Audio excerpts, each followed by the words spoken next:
मुझे तुम्हारी सहायता चाहिए। आप निवेदन कर रहे हैं इसीलिए रुक रहा हूँ मैं, अन्यथा मेरे पास समय ही कहाँ है। शीघ्र सूर्यास्त होने जा रहा है और मुझे अपना संध्या वंदन भी पूर्ण करना है।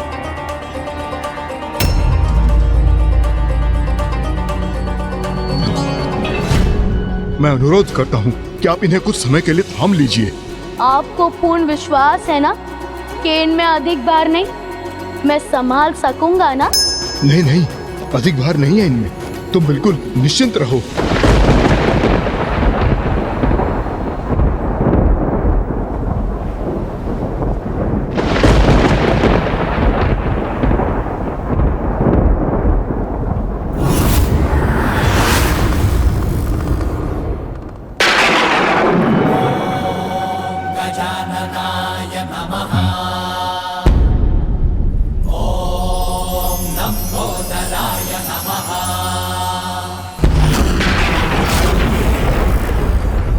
योद्धा जी, आपने असत्य कहा मुझसे कि इनमें अधिक भार नहीं है।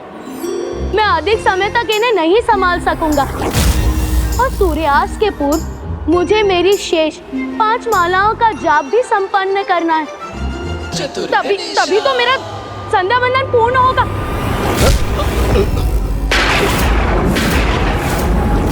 बस कुछ समय के लिए संभाल लो, मैं अभी लौट कर आता हूँ। अच्छा इतना तो करो, जब तक तुम्हारे 5 माला का जाप संपन्न होता है तब तक ही संभाल लो। मुझे तो मेरी 1 माला पूर्ण करने में 1 ही घड़ी का समय लगता है।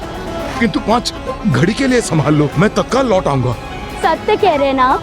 5 घड़ी में मेरी 5 मालाओं का जाप संपन्न होने तक आप लौट आएंगे ना? हाँ। यदि आप नहीं आए तो फिर मैं इसे भूमि पर ही स्थित कर दूंगा। उचित है, यदि मैं तब तक नहीं आया तो यहीं कहीं स्थित कर देना। उचित है, तो आप 5 घड़ियों में लौट आइए। हाँ। अन्यथा मैं इन्हें यहीं कहीं स्थित करने पर विवश हो जाऊंगा। ये स्वीकार है ना आपको? हाँ हाँ स्वीकार है, किंतु ऐसा कदापि नहीं होगा। उससे पूर्व भी मैं लौट आऊंगा।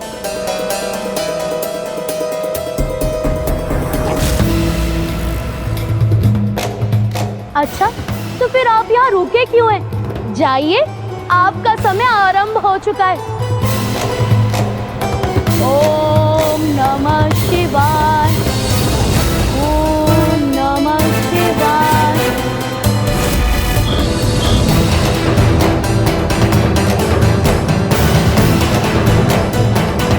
ओम नमः शिवाय, ओम नमः शिवाय, ओम नमः शिवाय। 1 माला पूर्ण हुई, अर्थात प्रथम घड़ी समाप्त हुई। हाँ?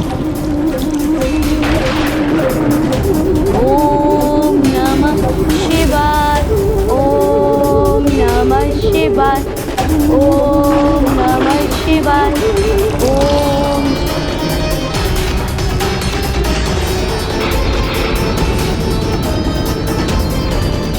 दूसरी माला के जाप के साथ दूसरी घड़ी भी समाप्त हुई।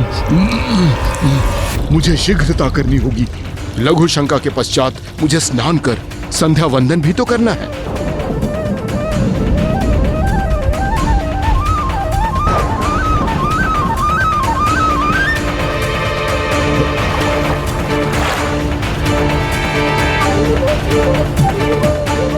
अब तीसरी घड़ी भी समाप्त हो गई।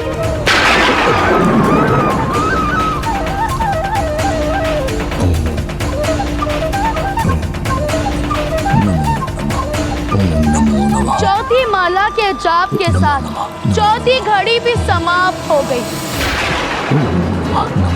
अब मैं अपने अंतिम माला का जाप आरंभ करता हूँ। नमो नमः, नमो नमः, नमो नमः, नमो नमः,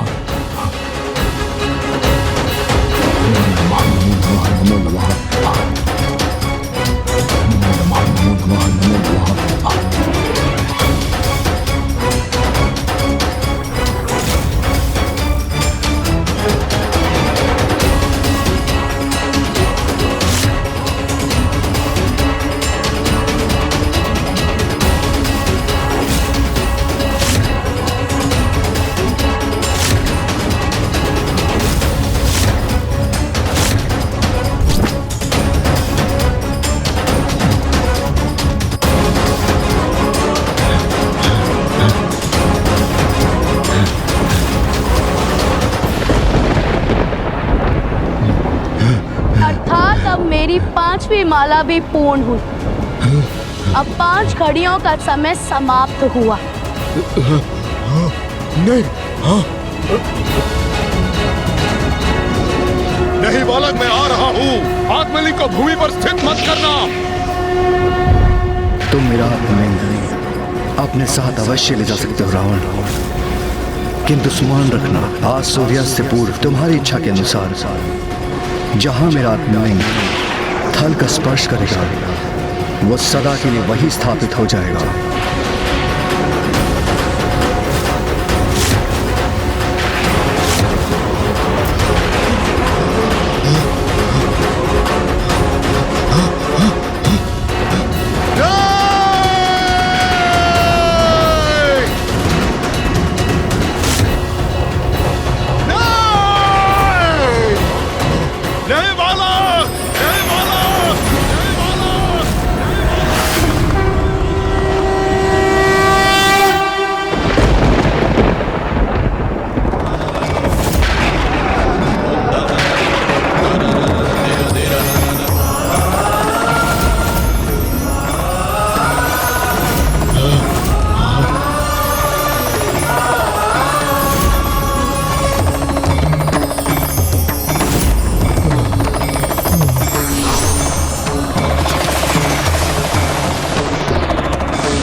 प्रभु का आत्मलिंग यहाँ स्थापित नहीं हो सकता, नहीं हो सकता।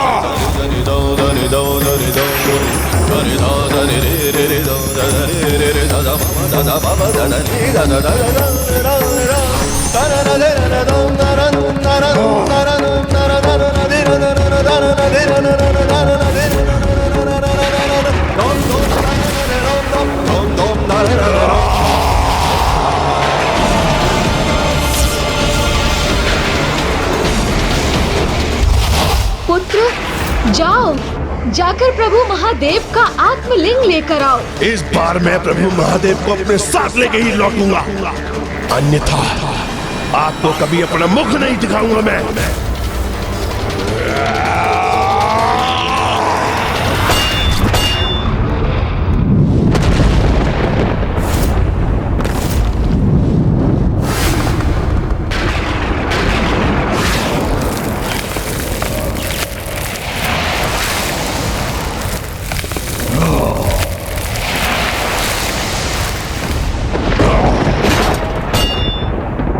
मैं प्रभु के आत्मलिंग को यहाँ कदापि स्थित नहीं होने दूंगा। अपने साथ लंका ले जाकर ही रहूंगा।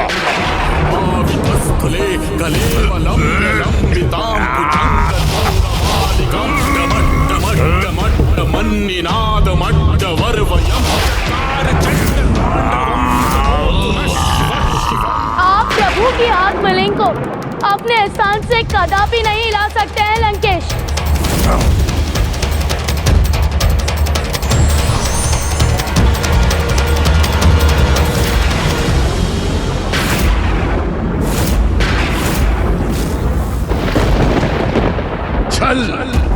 छल हुआ है मेरे साथ। दशानन, जल ग्रहण कीजिए, जल ग्रहण कीजिए, जल ग्रहण कीजिए, आप जल ग्रहण कीजिए, आप जल ग्रहण कीजिए। जितना जल ग्रहण कर सकते हैं कर लीजिए। गौरी पुत्र, आप मुझे छलने के लिए मेरे साथ बने रहे। नहीं लंकेश, मैं इस संपूर्ण समय आपके साथ इसलिए था जिससे आप आत्मलिंग को लंका ले जाने की भूल ना करें। अन्यथा आपको दिए वचन के अनुसार प्रभु महादेव अपना निवास परिवर्तित करने पर विवश हो जाते, जिसका एकमात्र परिणाम होता प्रलय। नहीं गौरी पुत्र, भूल तो आपसे हो रही है, क्योंकि प्रलय तो अब आएगा जब कोई भी मुझे इन प्रभु के आत्मलिंग को लंका ले जाने से रोकेगा।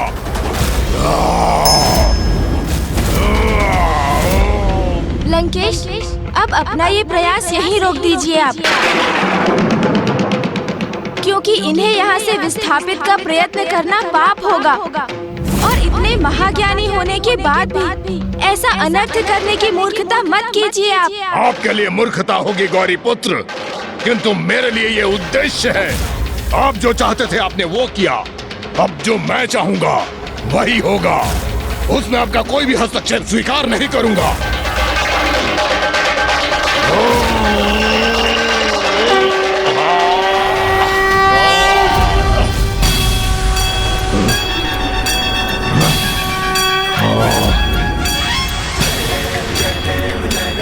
मैंने तो आपको पूर्व में ही कहा था कि आप पिताश्री के आत्मलिंग को इस स्थान से कदापि नहीं हिला सकेंगे। अपने इन्हीं हाथों से मैंने कैलाश को उसके स्थान से उठा लिया था और इन प्रभु के आत्मलिंग को मैं लंका अवश्य लेके जाऊंगा।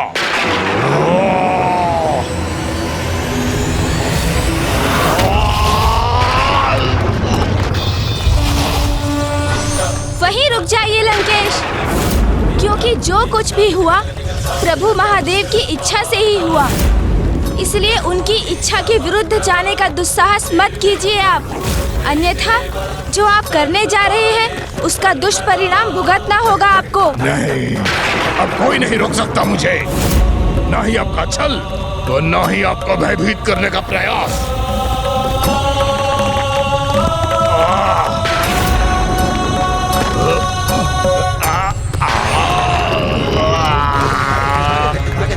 जय शिव शंकर शंभू। लंकेश, आप जो कर रहे हैं सर्वथा अनुचित है। वो उन सभी सीखों के विपरीत जा रहे हैं आप, जिनका उल्लेख आपने प्रभु शिव के अवतारों की कथाओं में स्वयं किया था लंकेश।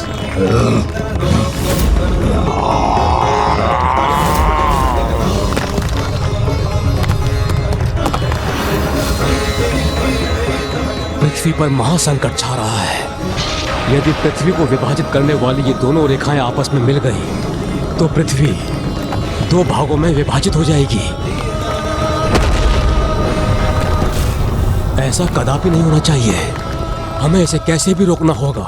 रुक जाइए लंकेश, आप अपने साथ संपूर्ण पृथ्वी का विनाश करने जा रहे हैं। मुझे इसकी कोई चिंता नहीं।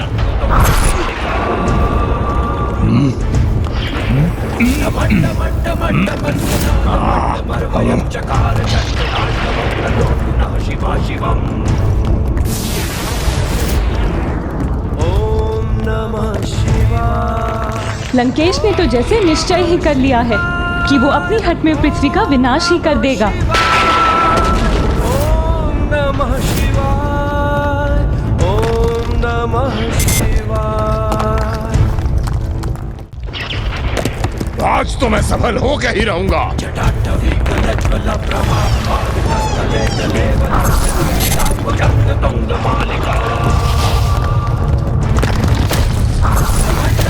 लंकेश, अब मैं आपको अंतिम चेतावनी दे रहा हूँ, रुक जाइए। नहीं गौरी पुत्र, आपने छल किया है मुझसे और अब आपकी अथवा किसी की भी चेतावनी का कोई प्रभाव नहीं होगा मुझ पे।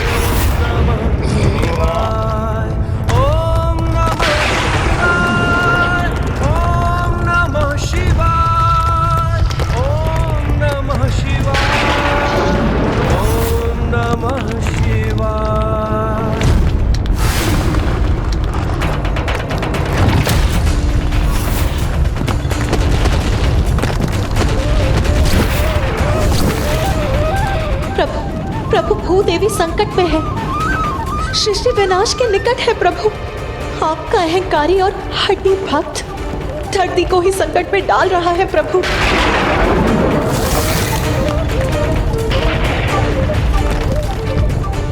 अनेकों चेतावनी दे चुका हूँ मैं आपको दशानन, किंतु अब मैं आपके रुकने की और प्रतीक्षा कदापि नहीं करूँगा। आपको आपकी इस उद्दंडता का उचित दंड दूंगा मैं।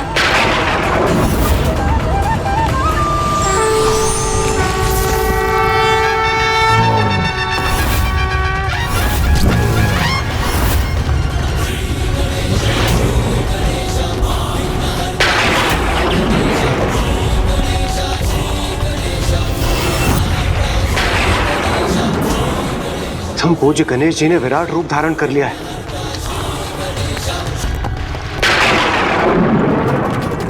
किंतु सृष्टि तो एक अत्यंत ही विकट संकट की ओर बढ़ रही है। लंकेश रावण ने कितनी अनिष्टकारी परिस्थिति उत्पन्न कर दी है और अभी भी वो रुकने के लिए तैयार नहीं है।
आज मुझे कोई नहीं रोक सकता, आप भी नहीं गौरी पुत्र।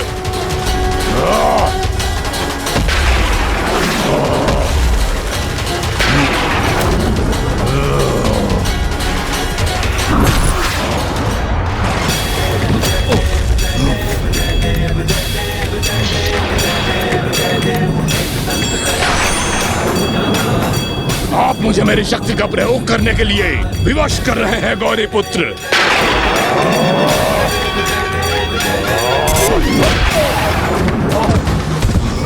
लंकेश, आपने मुझे प्रभु महादेव के 16 अवतारों की कथा सुनाकर उनके द्वारा नियत उत्तम जीवन के 16 सूत्रों को उजागर किया, किंतु स्वयं उनका पालन नहीं किया, अन्यथा आपकी ऐसी दुर्दशा नहीं होती। प्रथम कथा प्रभु पिपलाद की थी, जिन्होंने जगत को सीख दी। अपनी शक्ति के सदुपयोग के प्रति सभी को सदैव सजग रहना चाहिए, कभी उस शक्ति पर अहंकार नहीं करना चाहिए। किंतु प्रभु पिपलाद की सीख के विपरीत आपने अपनी शक्ति का अनियंत्रित प्रयोग कर महादेव के आत्मलिंग को यहाँ से विस्थापित करने की चेष्टा की, जबकि वो स्वयं प्रभु की इच्छा से ही यहाँ स्थापित हुए हैं। फिर प्रभु नंदेश्वर की कथा से ये सीख प्राप्त हुई, प्रभु की भक्ति को हृदय में धारण कर बढ़ने से किसी भी कार्य में सफलता प्राप्त हो सकती है।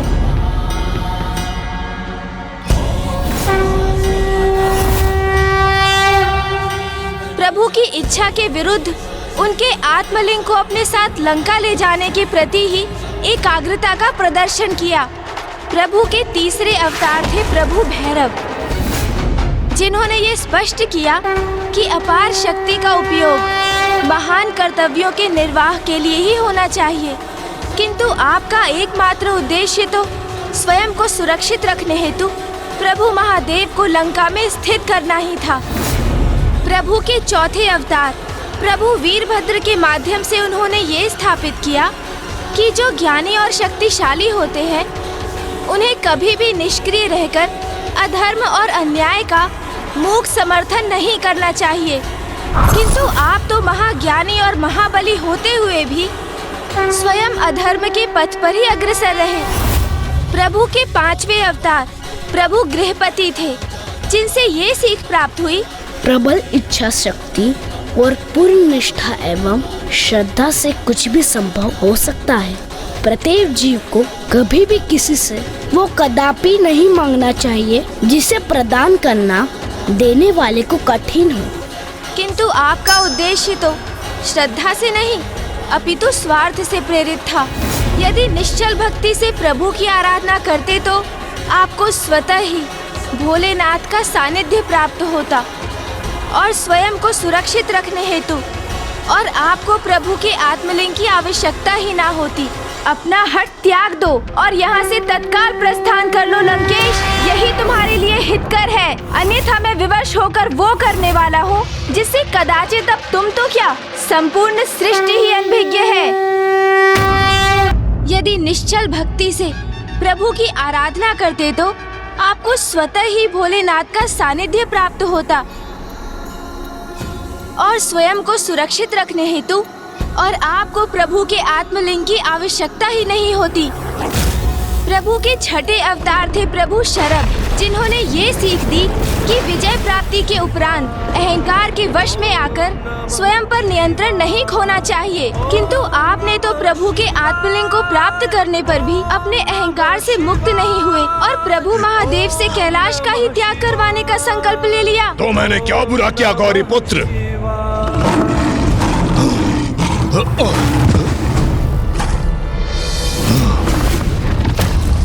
प्रभु के 7वें अवतार प्रभु ब्रह्मचारी थे, जिन्होंने ये स्थापित किया प्रेम और भक्ति दोनों एक ही समान है, क्योंकि दोनों में ही अपने लक्ष्य को प्राप्त करने हेतु अपार निष्ठा और समर्पण की आवश्यकता होती है।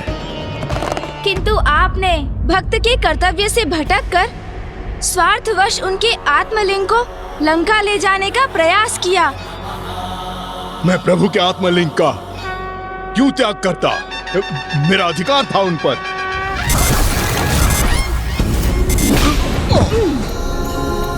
अधिकार? कैसा अधिकार लंकेश? कदाचित आपको प्रभु के 8वें अवतार प्रभु सुनट नर्तक की कथा से प्राप्त सीख का स्मरण नहीं हुआ? भले ही मैं तुम्हें याद नहीं लौटा रहा हूँ, तो अधिक समय तक इसे अपने पास नहीं रख सकोगे। समय आने पर ये अपने उचित स्थान पर लौट जाएंगे। जो तुम्हारा है ही नहीं, वो तुम्हारा कैसे हो सकता है? किंतु आपने तो समस्त मर्यादाओं का ही परित्याग कर दिया। प्रभु के आशीर्वाद को भी अपना अधिकार मान बैठे आप। फिर प्रभु के 9वें अवतार प्रभु सुरेश्वर की कथा से ये सीख प्राप्त हुई कि जो बाधाओं की चिंता किए बिना पूर्ण एकाग्रता से निरंतर अपने परम लक्ष्य की ओर बढ़ते हैं, वो अवश्य विजयी होते हैं। किंतु आप तो अपने लक्ष्य, अपने प्रभु और उनकी भक्ति से भटककर निस्वार्थ के प्रति एकाग्र हो गए। बस गौरी पुत्र, अब आप मुझे अत्यंत क्रोधित होने पर विवश कर रहे हैं। आपका क्रोध जागृत हो रहा है लंकेश। तो तनिक प्रभु के क्रोधांश से उत्पन्न हुए उनके 10वें अवतार प्रभु ऋषि दुर्वासा की सीख का भी स्मरण कर लीजिए, जिन्होंने सदा अनुशासन का पालन करने की सीख दी। किंतु आप ही भक्ति का अनुशासन भूल गए। निश्चल भक्ति से छल का समावेश होने दिया आपने। छल नहीं, मेरी भक्ति थी गौरी पुत्र, प्रभु की सर्वोच्च भक्ति, महान भक्ति।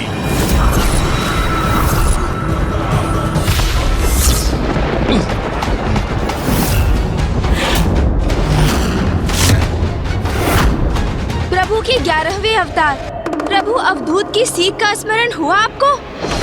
अहंकारी को उसका अहंकार उसकी वास्तविकता से परिचित कराता है, जिसके परिणाम स्वरूप कुछ ऐसे अहंकारी होते हैं जो उचित सीख प्राप्त कर स्वयं में परिवर्तन ले आते हैं, किंतु कुछ किसी भी सीख को प्राप्त करने में अक्षम रहते हैं और पूर्ण रूप से स्वयं पर अहंकार का प्रभाव होने देते हैं। अहंकार नहीं, विश्वास है कि मैं प्रभु का महानतम भक्त हूँ। तभी तो प्रभु के आत्मलिंग प्राप्त हुए थे मुझे, और उन आत्मलिंग को आपने मुझसे छल से छीना गौरी पुत्र। जो अपना नहीं है वो पराया है।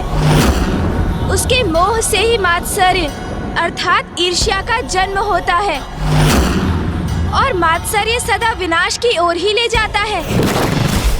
प्रभु के 12वें अवतार प्रभु वृषभ ने इसके प्रति सावधान रहने की तो आपको सीख भी दी,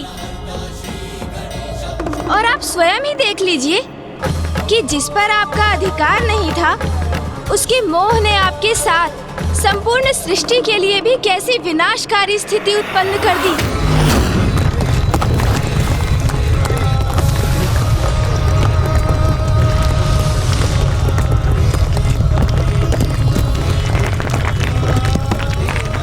प्रभु के आत्मलिंग पर आए नहीं, मेरे हैं वो।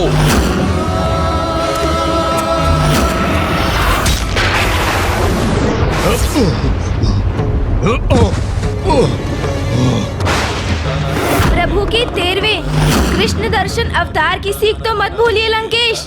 ये तो ज्ञात है ना आपको कि आसक्ति से ही दुर्गति है। किंतु आपने कहा प्रभु के आत्मलिंग के प्रति अपनी आसक्ति का परित्याग किया। आसक्ति के स्थान पर श्रद्धा, भक्ति और प्रभु के अटूट विश्वास को आत्मसात करना चाहिए था आपको, क्योंकि प्रभु अपने भक्तों के विश्वास को कभी खंडित नहीं होने देते। यही सीख थी ना प्रभु के 14वें अवतार प्रभु भिक्षुवर्य की। किंतु आपको किसी भी सीख का क्या लाभ,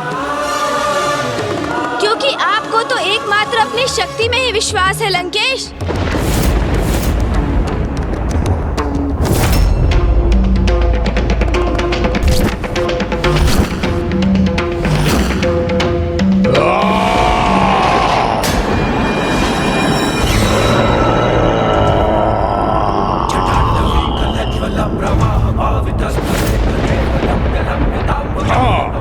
अवश्य है, क्योंकि शक्ति संपन्न हूँ मैं, अपार शक्ति है मुझ में, और उसका प्रयोग कब और कैसे करना है ये भी ज्ञात है मुझे।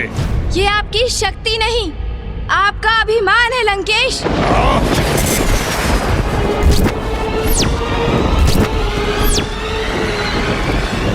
चंद्रहास? ये क्या? दशानन ने तो महादेव द्वारा दिए गए चंद्रहास को ही उनके पुत्र के समक्ष प्रकट कर लिया। नहीं लंकेश, अब और भूल मत कीजिए।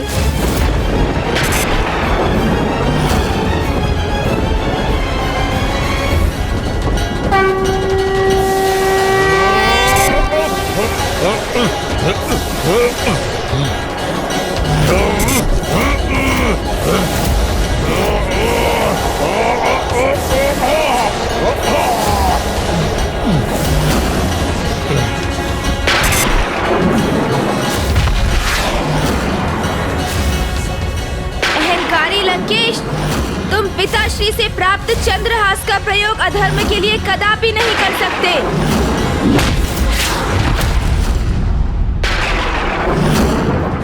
प्रभु के 15वें अवतार प्रभु यक्ष की सीख का स्मरण कीजिए।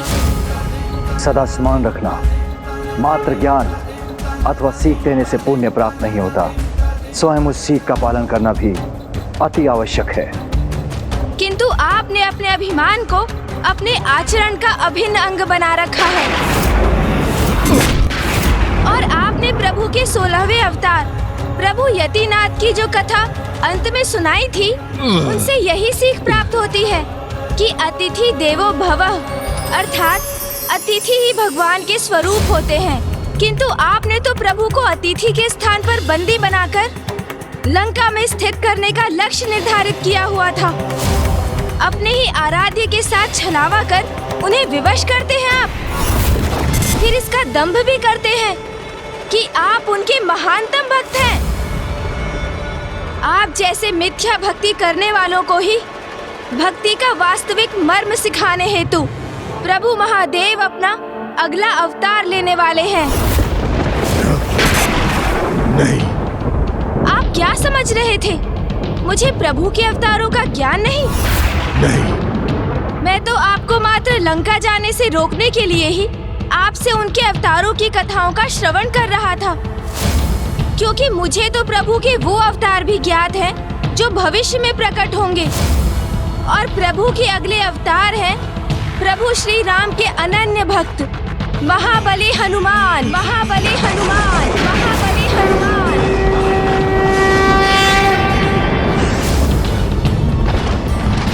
वो महाभक्त प्रभु हनुमान जो अपने वक्ष में अपने आराध्य को धारण कर हमें ये सीख प्रदान करने वाले हैं कि भक्त के कण कण में प्रभु का वास होता है, और जो भक्त अपने शरीर को ही प्रभु का मंदिर मान लेते हैं वो तो स्वयं भगवान बन जाते हैं।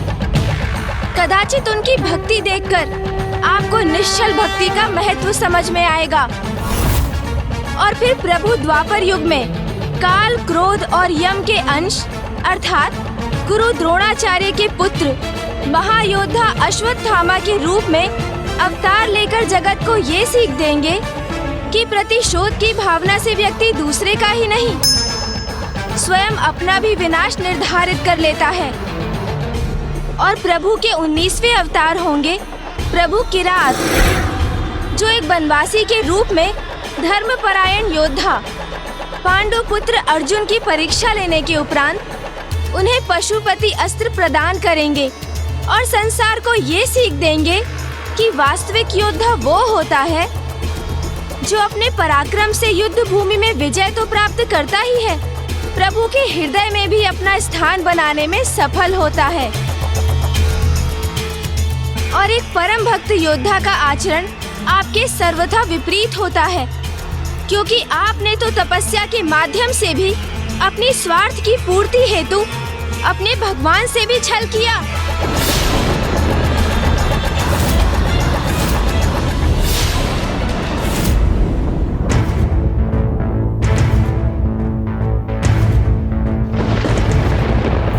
त्र्यंबकं सदाशिवं नमामि हे उमापति जय नीलकंठ जय अनंत नमोस्तुते नमोस्तुते।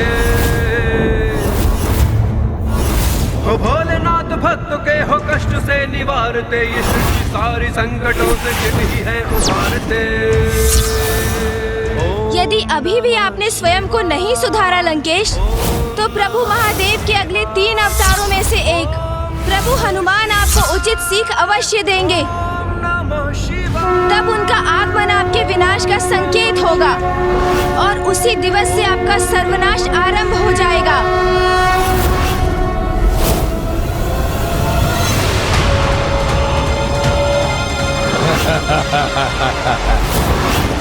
ये सब कहकर आप मुझे भयभीत कर रहे हैं गौरी पुत्र, किंतु ऐसा कुछ भी नहीं होगा, क्योंकि कोई भी शक्ति, कोई भी अवतार मुझे, लंकेश रावण को कोई क्षति नहीं पहुंचा सकता। ये दशानन तो अपनी हट पर अड़ा है। अब प्रथम पूज्य गणेश जी दशानन के साथ कैसा व्यवहार करेंगे?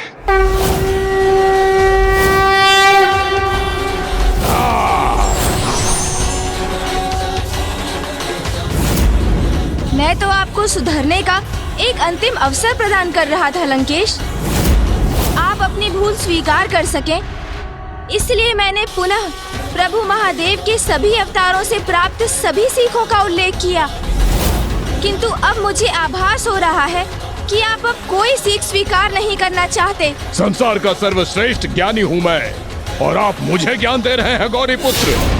आप मेरे आराध्य शिव शंकर शंभू के पुत्र हैं, इसलिए अभी तक शांत रहा मैं।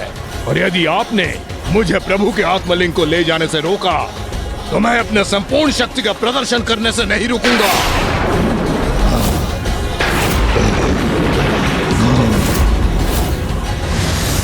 ये लंकेश तो सुधरने के स्थान पर पुनः अपने विनाश को आमंत्रित कर रहा है। सर्वश्रेष्ठ ज्ञानी के लिए भी ये कथन सर्वथा उपयुक्त है। विनाश काले विपरीत बुद्धि।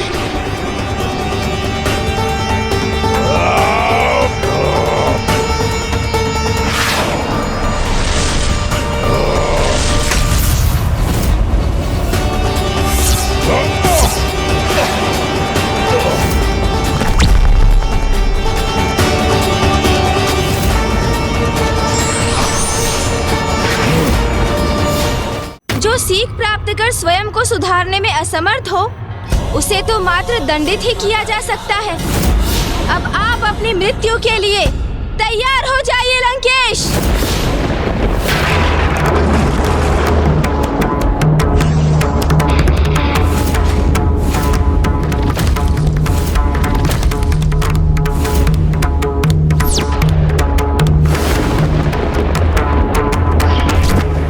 गौरी पुत्र प्रथम पूज्य गणेश जी ने दशानन का संहार कर दिया, तो प्रभु श्री हरि नारायण देव श्री राम अवतार लेने का कोई कारण ही शेष नहीं रहेगा।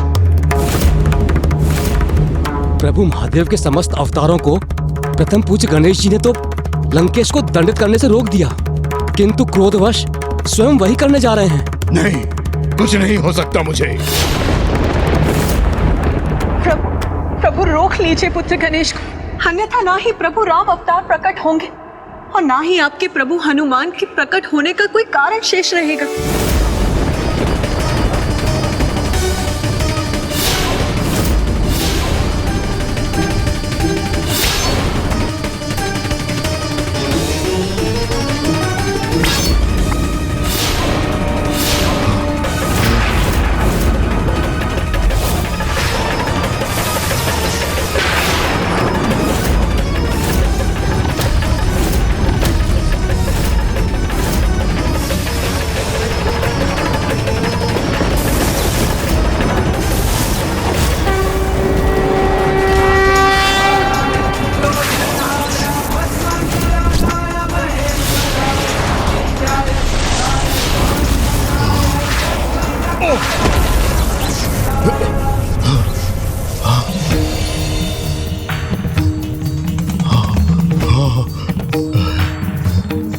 मुझे ज्ञात था मेरे प्रभु शिव शंकर शंभू अवश्य मेरी रक्षा करेंगे।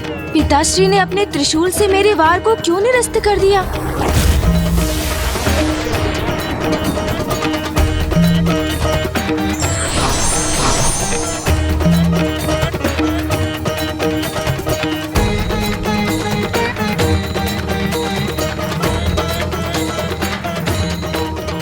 महादेव।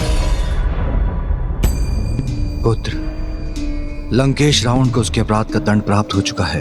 वो आत्मलिंग खो चुका है और यहीं से उसके पापों की गागर भी भरनी आरंभ हो चुकी है।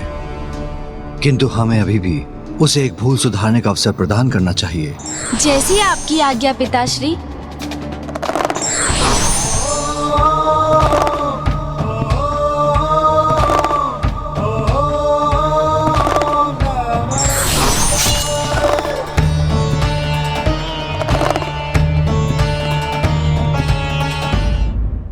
मेरे प्रभु, मेरे शिव शंकर शंभू, मुझे ज्ञात था कि आप मेरी रक्षा अवश्य करेंगे। मैं तुम्हारी रक्षा करने नहीं, तुम्हें सचेत करने आया हूं लंकेश। अनेक कल्पों और युगों से तुम मेरे समक्ष आते रहे हो। प्रत्येक बार जब भी तुमने जन्म लिया, मेरा भक्त होते हुए भी अंततः तुम पाप ही करते आए हो।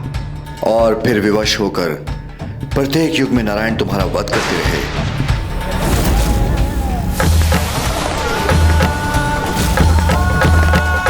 प्रत्येक जन्म में तुमसे एक ही आशा रही है कि इस जन्म में तुम अवश्य सुधर जाओगे, किंतु तुमने मुझे सदा निराश ही किया है लंकेश।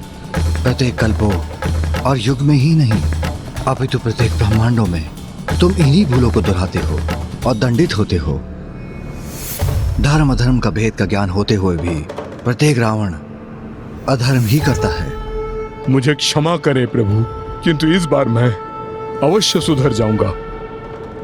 प्रभु, आपने यह अवसर प्रदान किया है मुझे, इसका लाभ अवश्य उठाऊंगा मैं।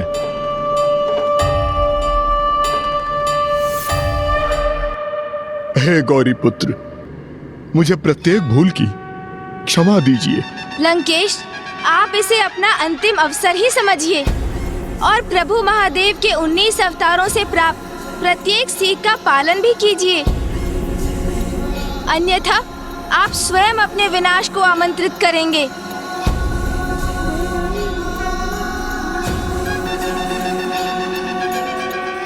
प्रभु, आपकी कृपा हेतु लंकेश रावण का कोटि कोटि धन्यवाद। आपसे क्षमा पाकर मैं धन्य हो गया प्रभु।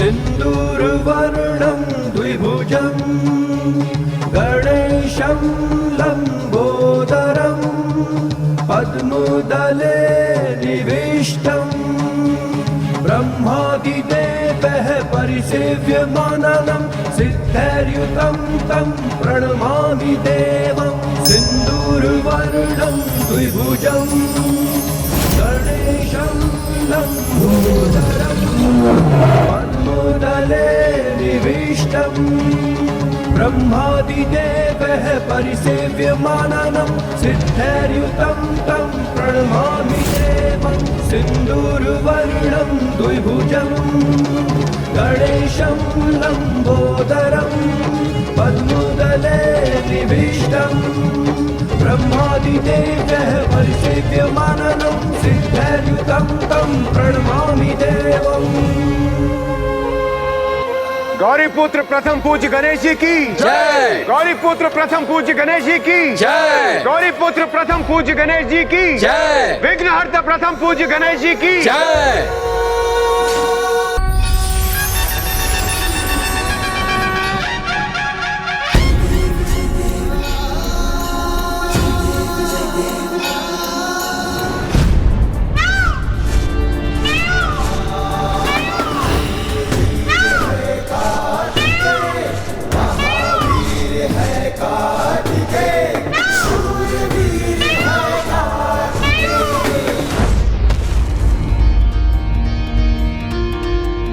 बधाई हो अनुज गणेश। तुमने लंकेश रावण को पिताश्री के आत्मलिंग के साथ लंका पहुंचने में सफल होने नहीं दिया। हाँ भैया, किंतु मुझे इस बात का दुख अवश्य है कि मैं लंकेश को और भी शीघ्र रोकने में सक्षम नहीं हो सका। पुत्र, तुम्हें तनिक भी दुखी होने की आवश्यकता नहीं। तुम्हारे कारण काशी और रामेश्वर के समान गोकर्ण भी सदा के लिए एक महान तीर्थस्थल के रूप में विख्यात होगा, क्योंकि स्वयं मैंने ही कहा था कि मेरा आत्मा जहां भी भूमि का स्पर्श करेगा वो वहीं स्थापित हो जाएगा। इसीलिए तो अपनी अपार शक्ति से समस्त कैलाश को उठा लेने में समर्थ लंकेश आत्मलिंग को अपने स्थान से डिगा तक नहीं सके। और जब महाबली रावण भी महाबला महादेव के आत्मलिंग को नहीं डिगा सके, इसलिए आज से इन्हें महाबलेश्वर महादेव के नाम से पुकारा जाएगा। और जो भी भक्त यहाँ गोकर्ण में सत्य निष्ठा भाव से पूजन करेंगे, उन्हें जीवन में कठिनाइयों से जूझने के लिए महाबल प्राप्त होगा। उनकी समस्त मनोकामनाएं पूर्ण होंगी, संकटों और पापों से उन्हें मुक्ति प्राप्त होगी और इस स्थान को मुक्ति स्थल भी कहा जाएगा। पुत्र गणेश, आज से यह स्थान सिद्धि क्षेत्र के नाम से भी जाना जाएगा, क्योंकि मेरे शिवलिंग के साथ यहाँ तुम्हारे भी श्री विग्रह स्थापित होंगे और संसार को सदैव इसका स्मरण कराने हेतु कि तुमने जगत कल्याण के लिए कितनी भीषण कठिनाइयों का सामना किया। तुम्हारी इन प्रतिमा पर लंकेश रावण द्वारा तुम्हारे शीश पर हुए आघात का चिन्ह भी स्थित रहेगा। और यहाँ तुम्हारी प्रार्थना करने वालों को साहस, शक्ति और ज्ञानोदय की सर्वोच्च सिद्धि प्राप्त होगी। धन्यवाद पिताश्री। पुत्र, तुम इस यात्रा से अत्यंत क्लांत हो गए होगे। अब तुम्हें शीघ्र ही भोजन और विश्राम की आवश्यकता है, इसीलिए अब हमें कैलाश के लिए प्रस्थान करना चाहिए पुत्र। हाँ माँ, आप सर्वथा उचित कहती हैं। मूषक जी, प्रभु! प्रभु! हे महादेव, अब हमें भी प्रस्थान करने की अनुमति दीजिए। मूषक जी, आज तो तीव्र गति से आगे बढ़िएगा, क्योंकि अब मैं कैलाश पहुंचने में तनिक भी विलंब नहीं करना चाहता हूँ। पार्वती के मन में उमड़ी ममता, माँ की गोद में आए विघन हरता। लड्डू, वो भी माँ के हाथों का। लो पुत्र, पुत्र शीघ्र ग्रहण कर लो। इतने समय से तुमने कुछ भी नहीं खाया है पुत्र।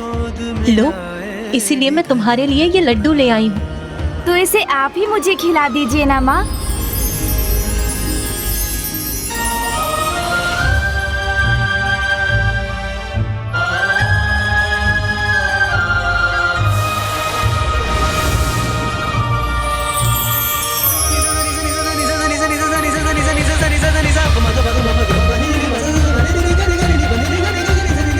स्वामी, कितनी अद्भुत है ना प्रथम पूज्य गणेश जी की ये लीला।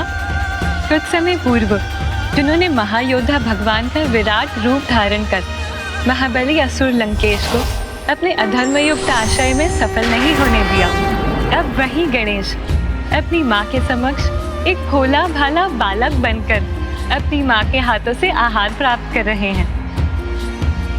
धन्यवाद माँ। महादेव, अब हमें भी आज्ञा दीजिए।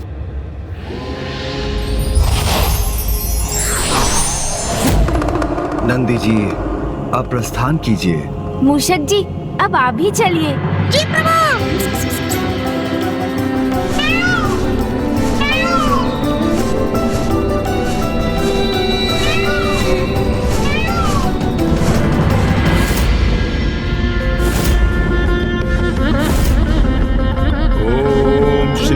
मात्रे नमः। ओम श्री मात्रे नमः। ओम श्री मात्रे नमः। ओम श्री मात्रे नमः। ओम श्री मात्रे नमः। ओम श्री मात्रे नमः। ओम श्री मात्रे नमः।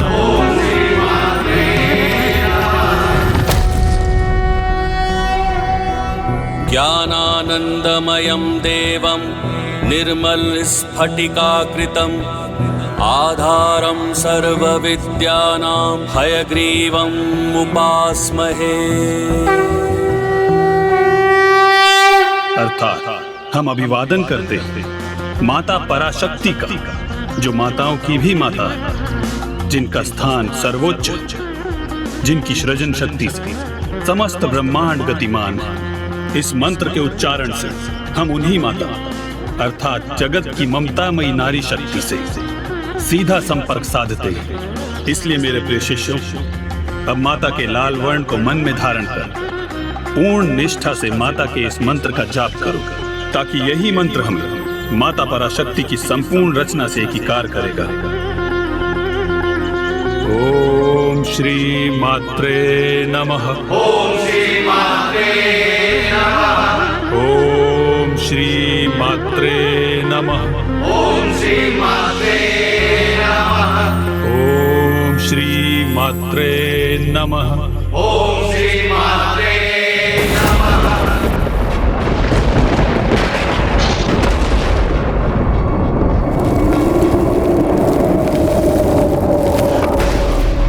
ये किसके भस्म होने का दृश्य उत्पन्न हुआ मेरे समक्ष?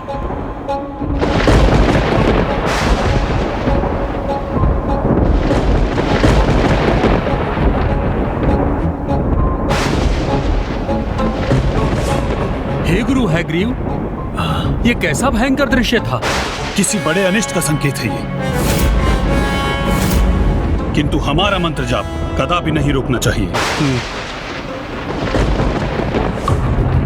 ओम श्री मात्रे नमः। ओम श्री मात्रे नमः। ओम श्री मात्रे नमः। ओम श्री मात्रे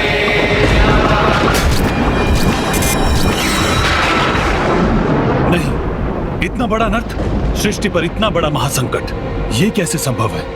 क्या हुआ गुरुवर?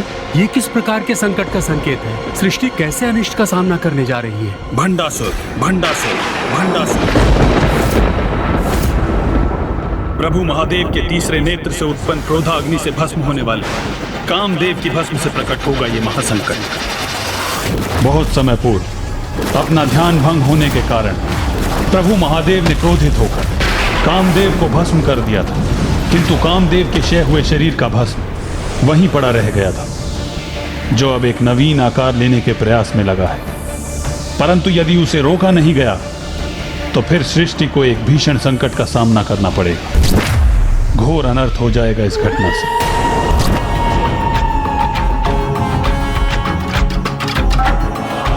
तथास्तु। तुम 60 सहस्त्र वर्षों तक कई ब्रह्मांड पर एक छत्र राज करोगे।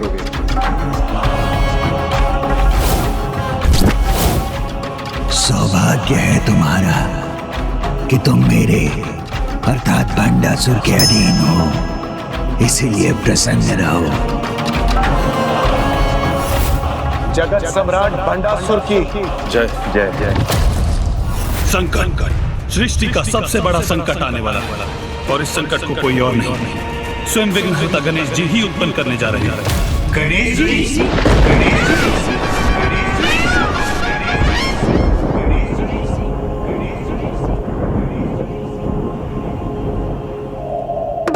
हे प्रभु, हे सदाशिव, वैसे तो आप हमारी पुत्री की पति है, हमारे जमाता है, किंतु फिर भी हमें आपके दर्शन का सुख प्राप्त नहीं हो रहा है। कृपा कर सह परिवार हमारे निवास स्थान पर पधारिए और हमें दर्शन दीजिए प्रभु। कृपा कीजिए, हमें दर्शन दीजिए प्रभु, दर्शन दीजिए। कृपा करके हमारी विनती स्वीकार कर हमारे निवास स्थान पधार, हमें सेवा का अवसर दीजिए प्रभु, हमें सेवा का अवसर दीजिए प्रभु। मुझे माता पिता से भेंट करने की बड़ी प्रबल इच्छा हो रही है, और उनका निवास स्थान तो अत्यंत निकट है।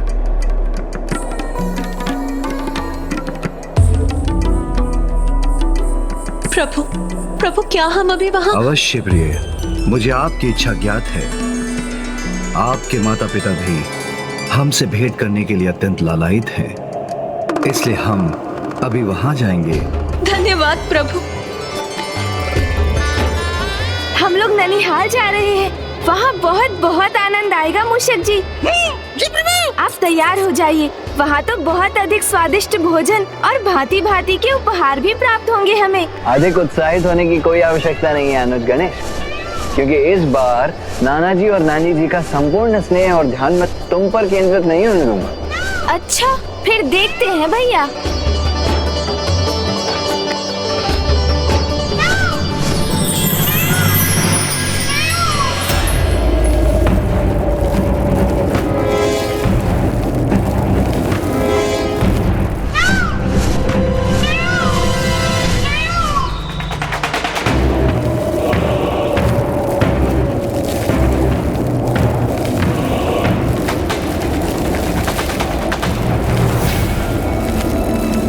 जिस अनिष्टकारी घटना का पूर्व संकेत माता पराशक्ति ने मुझे उन दृश्यों के माध्यम से दिया था, वही सत्य होता प्रतीत हो रहा है मुझे।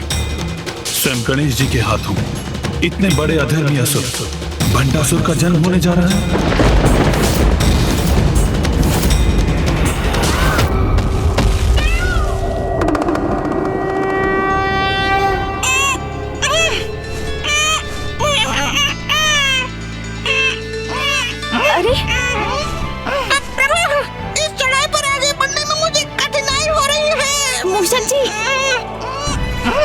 शीघ्रता करो अनुज, अन्यथा यदि मैं तुमसे पूर्व नाना जी और नानी जी के पास पहुंच गया ना, तो उनका सारा प्रेम मुझी पर उमड़ जाएगा। अरे सभी आगे बढ़ रहे हैं। मैं अपनी गति में वृद्धि करने का प्रयास करता हूँ। शीघ्रता कीजिए मूषक जी।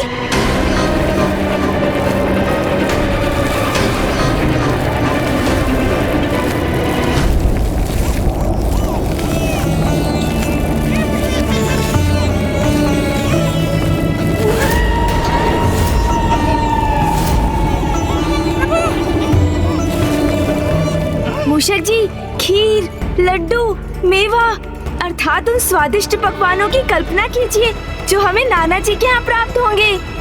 इसलिए अपनी गति में वृद्धि कीजिए मूषक जी। आनंद आएगा फिर तो।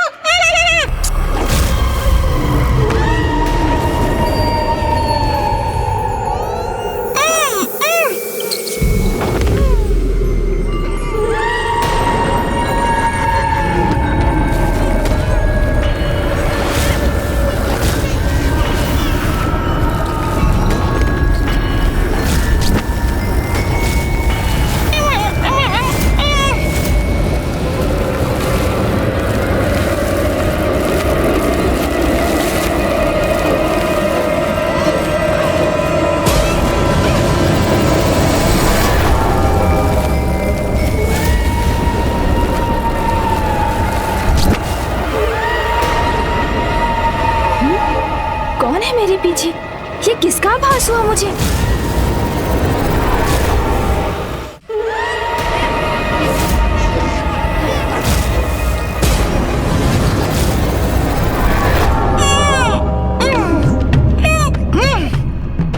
तनिक और प्रयास कीजिए ना मूषक जी, वहाँ पहुँचकर स्वादिष्ट भोजन से अत्यधिक ऊर्जा प्राप्त होगी आपको। प्रभु, उससे अधिक ऊर्जा का प्रयोग तो वहाँ पहुँचने में हो जाएगा। अच्छा तो रुकिए, मैं आपको अपने भार से मुक्त कर आपके साथ चलता हूँ। कदाचित हम इस प्रकार पूर्व में पहुँच जाएंगे। मूषक जी शीघ्रता कीजिए। चल तो रहा प्रभु।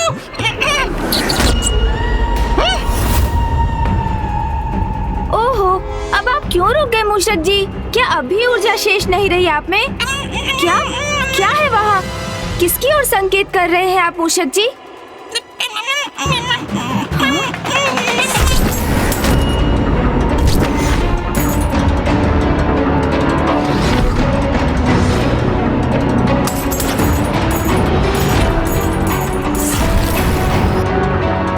ये नरकंकाल इन मुद्राओं को अपना आहार बनाने की चेष्टा क्यों कर रहा है?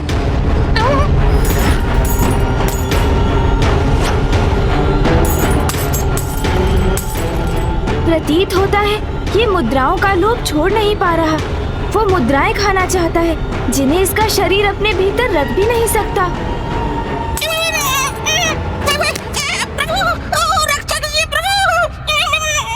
मूषक जी, संभालिए स्वयं को।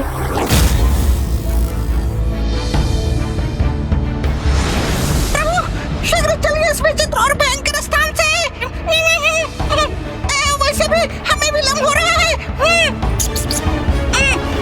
जाओ यहाँ से, अन्यथा ताड़ना प्राप्त होगी तुम्हें मेरे हाथों से। मुझे और मदिरा चाहिए। पुत्र, उठो पुत्र, चलो उठो। अरे बुढ़े हट।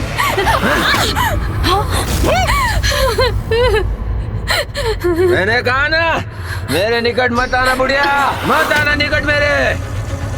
कैसा दृश्य है ये? पुत्र माँ पर अत्याचार कर रहा है एवं माँ पुत्र के अवगुणों की उपेक्षा करके अभी भी उसकी सुरक्षा के प्रति चिंतित है। इस माँ को समझना होगा, ममता आवश्यकता से अधिक हो तो वो भी पुत्र के लिए विष समान हो जाती है।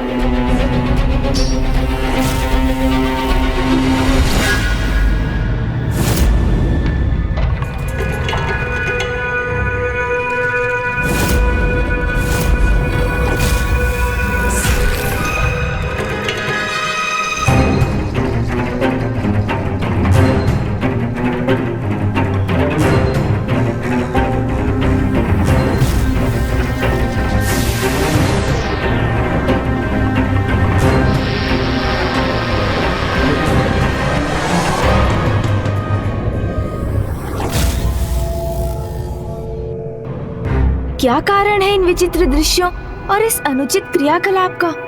और ये रहस्यमयी पुरुष कौन है? मूषक जी, शीघ्र चलिए, मुझे इन दृश्यों से कुछ विचित्र सा आभास हो रहा है। तत्काल पिताश्री से जाकर पूछना होगा इस विषय में। चलिए।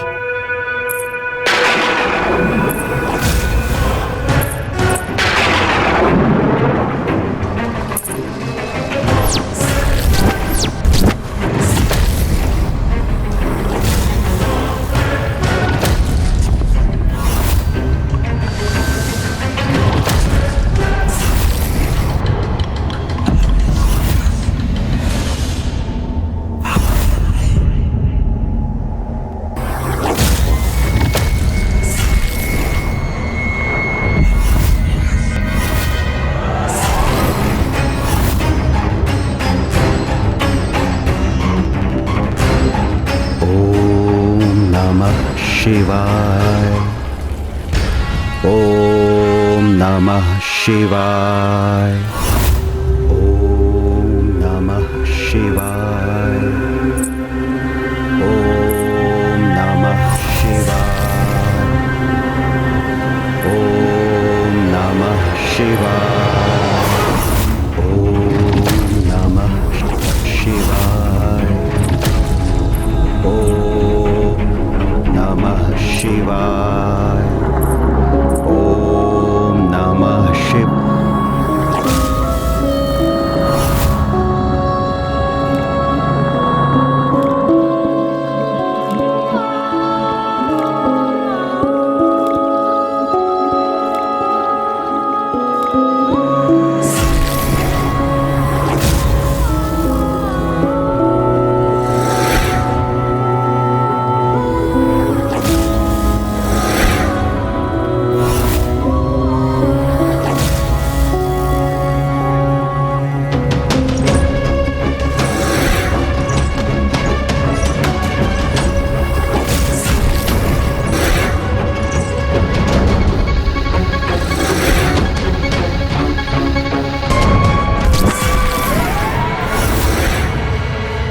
इन्होंने तो अपनी माया के वश में कर लिया इस ब्राह्मण को। अरे, ये कहाँ अदृश्य हो गए? ये सब क्या घटित हो रहा था? कौन थे ये सभी? और हमारे समक्ष इस प्रकार क्यों प्रकट हुए? क्या इन विचित्र दृश्यों में हमारे लिए कोई संकेत नहीं था मूषक जी? मुझे तो ज्ञात नहीं प्रभु, चलिए शीघ्र आगे बढ़ते हैं। मुझे शीघ्र पिताश्री से ज्ञात करना चाहिए कि इन विचित्र घटनाओं का भला क्या अर्थ है।